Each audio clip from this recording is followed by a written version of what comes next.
இன்றைய நிறைவு செய்தியாக தருமபுரி மாவட்டத்திற்கு புதிய மாவட்ட பொறுப்பாளராக தர்ம செல்வன் என்பவர் திமுகவால் நியமிக்கப்பட்டிருக்கார். அப்போ அவர்களுக்குள்ள மாவட்ட திமுக பிரமுகர்களிடையே உறுப்பினர்களிடையே கூட்டம் நடந்திருக்கு. அந்த கூட்டத்தில் பேசியதாக ஒரு ஆடியோ ஒன்று வைரல் ஆகிட்டு இருக்கு சார்.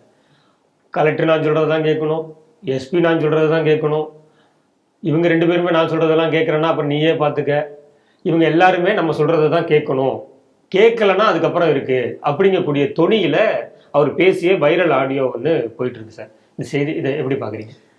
தர்மபுரி மாவட்டத்தினுடைய ஆட்சியரும் தர்மபுரி மாவட்டத்தினுடைய எஸ்பியும் கொஞ்சம் முதுக நிமிர்ந்து இவர் மேல கேஸ் போட்டு ஆளை உள்ள தள்ளணுங்கிறது என்னுடைய முதல் கோரிக்கை. அப்படி அவர்கள் செய்ய இல்லைன்னா இவர் சொல்றது உண்மைதான். எமர்ஜென்சி நேரத்தில் எனக்கு ஞாபகம் இருக்கிறது, இந்த திமுகல இருந்து ஆட்டம் போட்ட சூரியநாராயணன் திருநெல்வேலி மாவட்டத்தில் மாவட்ட செயலாளர், இதே வேலை, இதே காவல்துறையை மிரட்டுறது, இதே கலெக்டரை மிரட்டுறது, அவ்வளவு வேலையும் பண்ணிட்டு இருந்தான். எமர்ஜென்சி டிக்ளேர் ஆச்சு, இந்திரா காந்தி எமர்ஜென்சி போட்டு திமுக தூக்கி உள்ள போட்டான்.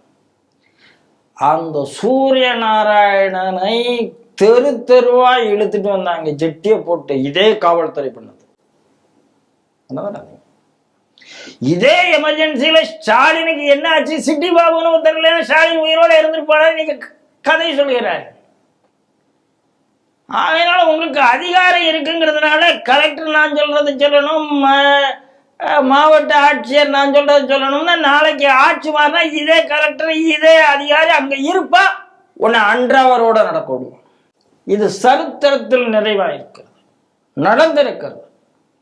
அதனால அதிகாரம் இருக்குங்கிறதுனால பேசுறதெல்லாம் கொஞ்சம் இந்த ஏற்கனவே இதே தர்மபுரியில தான் ஒருத்தர் இருந்தான் செந்தில்னு, மதசார் விட்டது இங்கே எப்படி பூஜை நடக்கலாம் அரசு விழால, ஆனா போனா இன்னைக்கு சீட்டே கொடுக்கல. இதே கட்சி தான் சீட்டு கொடுக்கல இன்னைக்கு. போண்டா செந்தில் என்று சொல்லுவார்கள், எம்பி போண்டா செந்தில் என்று சொன்னார்கள். இன்னொரு செந்தில் சீப்பு செந்தில், நிறைய குழப்பிடாதீங்க. இது போண்டா செந்தில், அது சீப்பு செந்தில். இன்னைக்கு இல்லை, அதே தர்மபுரியில இல்லை. இந்த ஆள் இப்படி பேசுறது, ரெண்டாவது இவங்க திமுக காரங்க இப்படி பேசுறது ஒன்றும் புதுசு கிடையாது. இதே உதயநிதி பேசியிருக்கிறார், நாங்கள் ஆட்சிக்கு வரும்போது இந்த போலீஸ் எல்லாம் குறிச்சு வைங்க, நாம என்ன நினைப்போம் பார்த்துருவோம் ஒரு கை. இதே உதயநிதி பேசியிருக்கிறார், இல்லை என்று சொல்லுங்க. ஒவ்வொரு திமுக காரனும் பேசியிருக்கிறார், ஒவ்வொரு திமுக. நம்ம சிடிவில இதை பத்தி ஒவ்வொரு தடவையும் நம்ம ஒரு லிஸ்டே போட்டுட்டு இருக்கோம். அதனால இப்போ நம்ம லிஸ்ட்ல இவர் புதுசா சேர்ந்திருக்கார், தர்மபுரி மாவட்டம். ஆனா இப்படி பேசுபவர்கள் எல்லாம் தைரியசாலிகள் இல்லை என்பதுதான் என்னுடைய அனுபவம். இந்த 23ஆம் புலிகேசி மாதிரி தான் விட்டுட்டு போயிட்டா, அதுக்கப்புறம் இந்த ஒருத்தரை இடி அரெஸ்ட் பண்ண போது இதெல்லாம் நனைஞ்சிருந்து ஒரு போட்டோ வந்தது பார்த்தீங்களா, ஞாபகம் இருக்கா உங்களுக்கு?